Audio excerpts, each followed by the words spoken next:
ICT বিষয়ের এই যে A6 এই সংখ্যাটি 16 ভিত্তিক হেক্সাডেসিমাল সংখ্যা। এই হেক্সাডেসিমাল সংখ্যাটিকে দশমিকে কিভাবে রূপান্তর করা যায় সহজেই লক্ষ্য করি।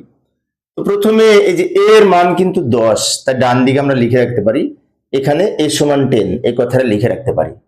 এবার এখানে যে দুইটা প্রতীক রয়েছে প্রত্যেকটা প্রতীককে ভিত্তি 16 দ্বারা গুণ করতে হবে। যেমন a এর মান তো 10, তাই না?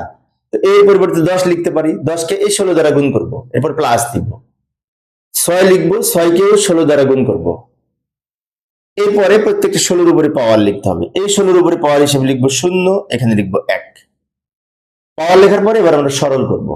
লক্ষ্য করি প্রথমে এই 16 কে পাওয়ার 1 করে 16 হয়, তাকে 10 দিয়ে গুণ করলে 16 একে 16, প্লাস 16 কে পাওয়ার 0 করলে 1 হয়, 1 কে 6 দিয়ে গুণ করলে 6 একে 6।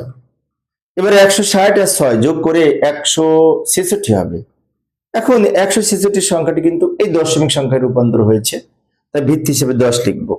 কারণ আমরা জানি যে দশমিক সংখ্যার বেজ হচ্ছে 10।